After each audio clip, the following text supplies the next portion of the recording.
आपसे अपील कर रहे हैं कि जो 3.5% का है वो कह रहा है कि मल्ला का बेटा उप मुख्यमंत्री होगा, और जो 17% है वो ओवैसी को गाली दे रहे हैं, ओवैसी को गाली दे रहे हैं। तो मैं आपके सामने खड़े होकर कह रहा हूं कि हमने जो जीडीए का अलायंस बनाया, अगर सीमांचल की जनता, किशनगंज विधानसभा की तमाम मोअज़्ज़िज़ लोग, नौजवान, हमारी मां और बहनें मुत्तहिद हो जाएंगी तो इंशाअल्लाह ताला पटना की कुर्सी पर सीमांचल का बेटा बैठेगा।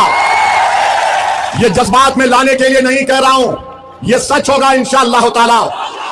मुझे यकीन है कि मेरे इस बोलने के बाद राजद और कांग्रेस की रात की नींद तो हराम हो जाएगी और वो आकर कहेंगे ये देखो ये भड़काऊ भाषण दे दिया। अरे भड़काऊ भाषण नहीं दे रहा हूं, सच्चाई को बयान कर रहा हूं, मेरा ख्वाब है, मेरी जुस्तजू है। अरे क्यों नहीं हो सकता, बराबर हो सकता है। आप एक नौजवान गरीब के बेटे को कामयाब करो जो एडवोकेट है। क्या यह काबिल नहीं है मुख्यमंत्री बनने के? बताओ, क्या यह काबिल नहीं है मुख्यमंत्री बनने के? क्या काबिलियत खानदान से पैदा होती या गरीबी की जुस्तजू से पैदा होती? क्या काबिलियत का मियार दौलत है या जो तकलीफ को देखकर जुल्म के खिलाफ आवाज उठाता है? कोई आखिर बोलता है कि नहीं जो सरकार बना रहे हैं। अरे यूपी में तो आप सरकार बना ही नहीं पा रहे। 2014 का पार्लियामेंट इलेक्शन हार गए, 17 का विधानसभा हार गए, 19 का पार्लियामेंट हार गए, 22 का विधानसभा हार गए, और बिहार में आके बोल रहे जो सत्ता पार्टी में आ सकती है उसको वोट दो। राजद कब सत्ता में आई थी? और ये गठबंधन से हमारा एक सवाल है। नरकटियागंज, वहां पर गठबंधन ने दीपक यादव को टिकट दिया। अभी गूगल करो, दीपक यादव का नाम देखो। दीपक यादव विश्व हिंदू परिषद का है। दीपक यादव तलवार बांट रहा है और ओवैसी को गाली देते ये नफरत फैलाता है।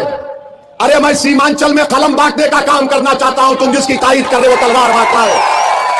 और तलवार बांट रहा है तो क्या मुर्गी को काटेगा या बकरे को काटेगा? क्यों बांट रहा है? तेजस्वी गठबंधन वालों बोलो। नरकटियागंज, और तेजस्वी किसको अवार्ड देता है? कामेश्वर यादव। कमरुल हुदा साहब, आपने तो अपनी जवानी में भागलपुर का फसाद देखा होगा, जब भागलपुर की खेतों पर 1000 लाशें पड़ी हुई थी, उनके परिवार के लोग कफन दफन नहीं कर सके तो उस पर फूल गोभी उग गई थी। कामेश्वर यादव आरोपी था और ये यादव लालू परिवार उसको अवार्ड देता है।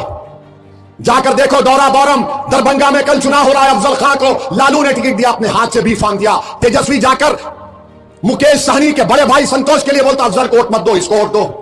हम 8 दिन से बोल रहे अफजल को धोखा दे रहा है। तो कल रात में मुकेश सहनी ने कहा कि हमको नहीं चाहिए। लालू लेटर लिख दिया निर्वाचन सदन को कि अफजल हमारी पार्टी का नहीं है। तुम इस तरह से 17% को बर्ताव करते हो। जाकर देखो, एक और विधानसभा है